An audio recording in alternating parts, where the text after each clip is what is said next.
I'd like to thank the organizers for inviting me. My name is Hertz-Picciotto.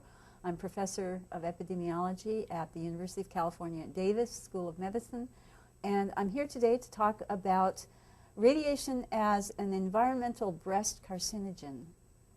I'm going to start out by talking about breast cancer and give some basic information about time trends and age associations, and then I'll turn to talking about radiation, and then I'll be linking the two.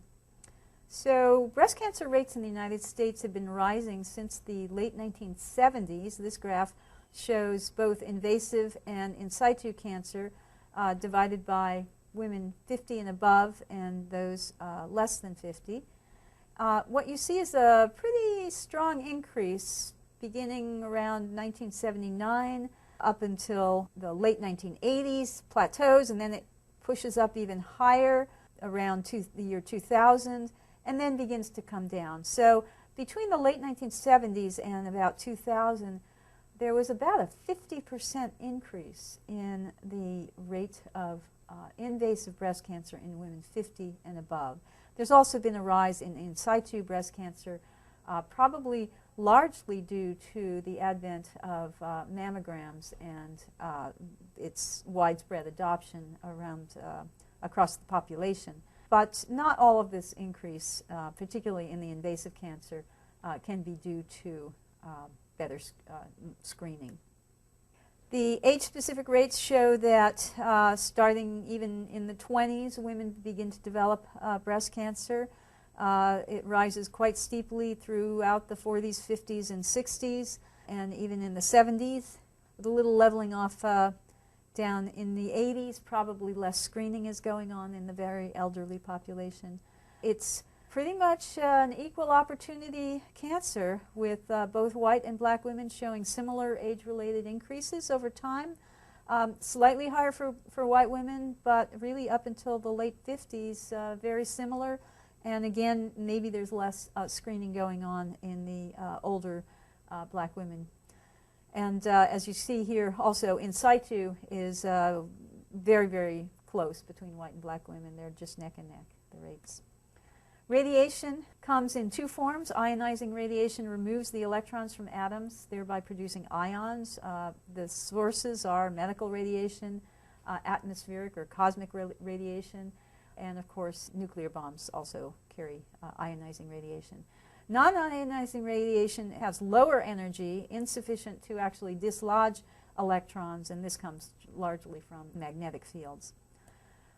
Ionizing radiation can be in the form of either photons or particulates. The photons are X-rays, which include radiographs, fluoroscopy, and CT scans, and then gamma rays are some of the radioactive tracers for nuclear imaging would be of this form. Some of the nuclear radiation from atomic bombs has also been in the form of gamma rays. And then the particulate form comes in either alpha or beta. Medical exposures, however, are the primary source for ionizing radiation exposures in the general population. Both X-rays and gamma rays have been shown to be breast carcinogens, and the majority of the evidence about this comes from two sources: the atomic bombs that were dropped on Hiroshima and Nagasaki and long-term follow-up of those survivors, and several cohorts that received high radiation doses because of a variety of medical conditions in childhood or early adolescence. The dose response shows a linear pattern, by and large, with no threshold below which there is an absence of carcinogenic effect. And this is pretty much the agreement of all of the authoritative bodies that have reviewed the evidence. This includes International Agency for Research on Cancer. It includes the U.S. Environmental Protection Agency, a variety of Institute of Medicine committees. So this is really the big picture about radiation and cancer. And of course, the reason we do medical procedures is for diagnostic purposes as well as for therapies that this is very effective for, but at the same time we really need to be aware that there is a downside to medical radiation. So what have we learned from the atomic bomb survivors? the evidence has shown that breast cancer incidence, and many other cancers as well, of course, were increased in the cohort that survived. But interestingly, the breast cancer rates were higher in Hiroshima as compared to Nagasaki. This is consistent with the actual radiation dose being quite a bit higher in Hiroshima as compared to Nagasaki. The highest risk was observed at the youngest ages.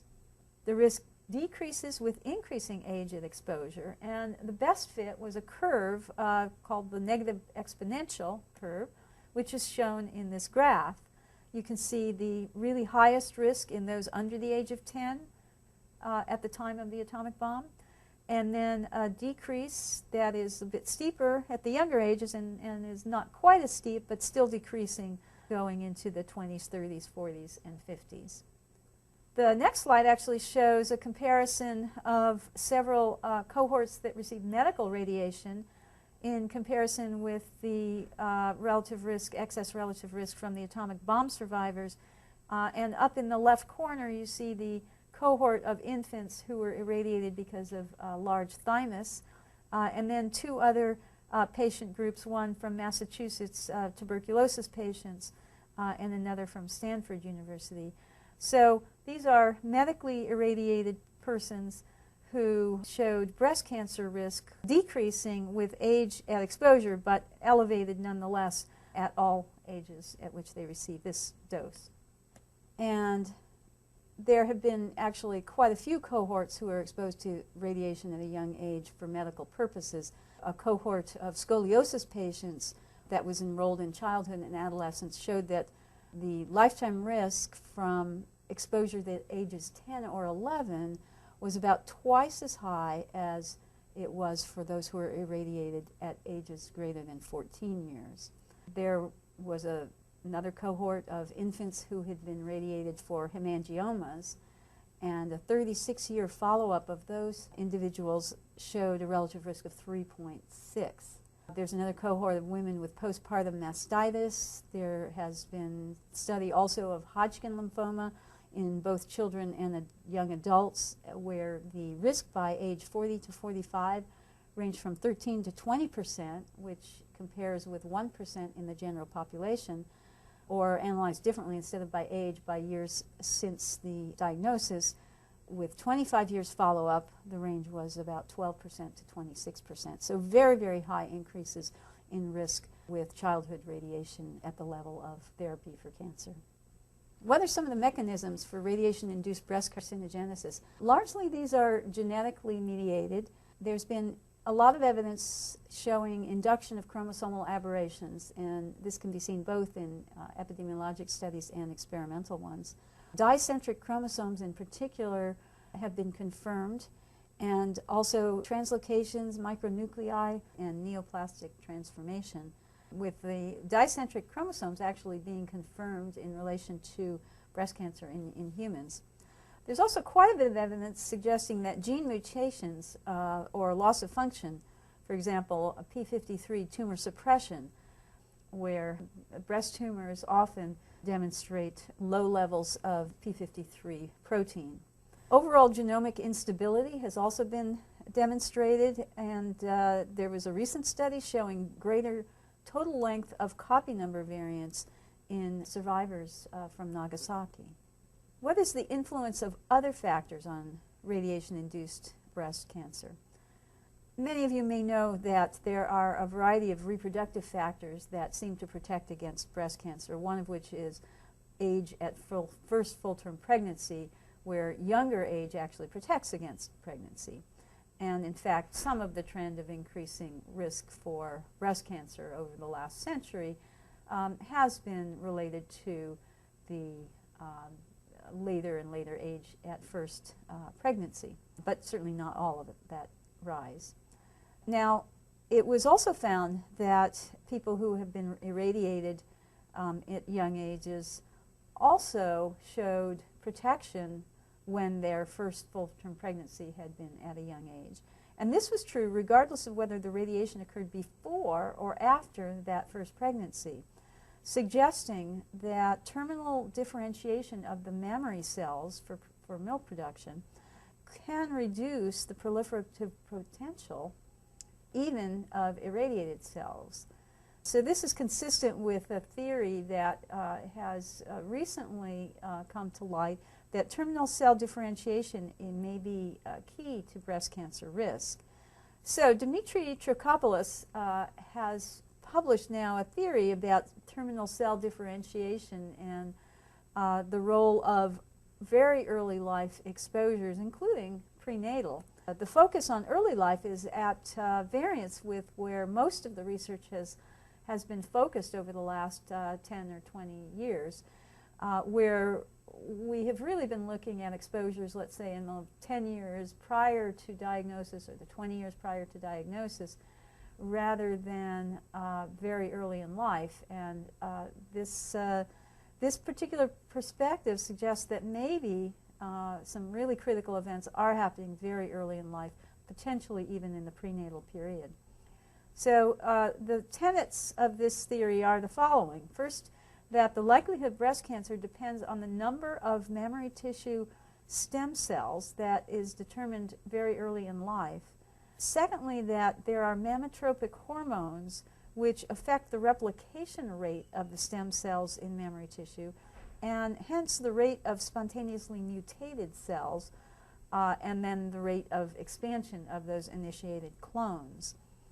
And then thirdly, that while pregnancy stimulates replication of these initiated cells, this is outweighed by the protection due to differentiation of a large fraction of the mammary tissue specific stem cells. So overall, this theory is consistent with really all of the known risk factors for breast cancer. For example, greater birth weight, taller height, higher socioeconomic status, female gender, of course, are all associated with higher risk, and these actually would all be influencing the number of mammary tissue specific stem cells that a woman would have.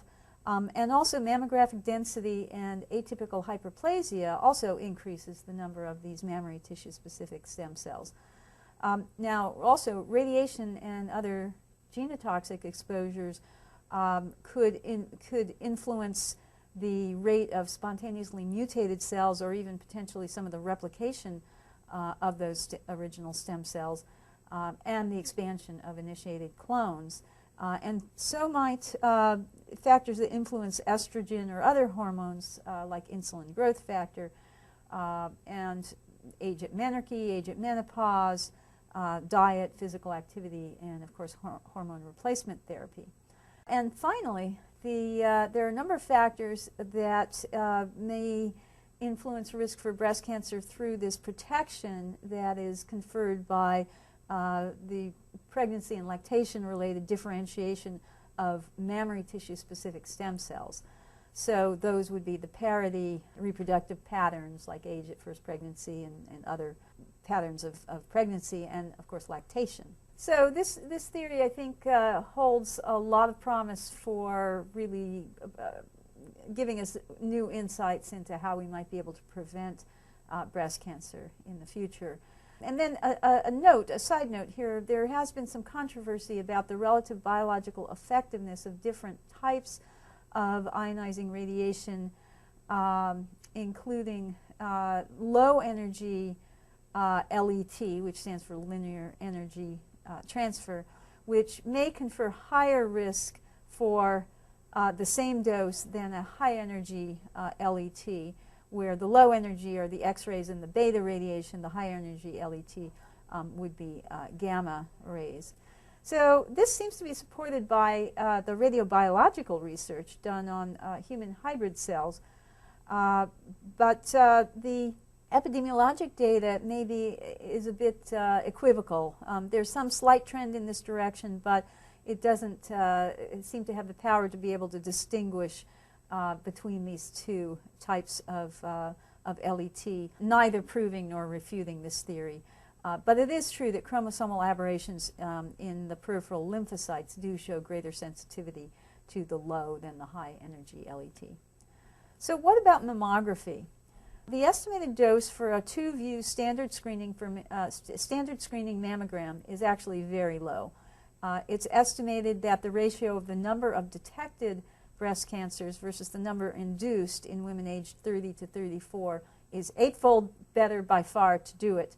And this ratio actually increases as women age to much, much higher. And in addition, this ratio is probably even greater in women who are at high risk due to early life treatment with radiotherapy. In other words, mammograms are definitely recommended for all women.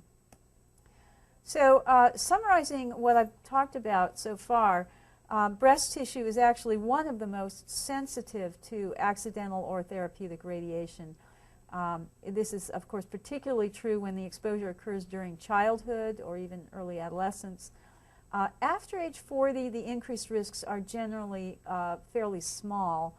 The risk is, however, directly related to dose, with no dose that is too low to have some, at least small, influence. What are the recommendations? First of all, minimizing exposure to medical radiation by avoiding unnecessary scans. Using the lowest dose consistent with the purpose, whether diagnostic or therapeutic. Avoid repeating scans for poor image quality. Insist on shielding. And be particularly vigilant with respect to all of the above for those who are 10 and under. Also, inform women who are treated with chest radiation of their increased risk for breast cancer. Studies have shown that women who receive chest x-rays as a child largely are not aware that they have an increased risk for breast cancer. So it's important to let them know about that. So I thank you very much for your attention.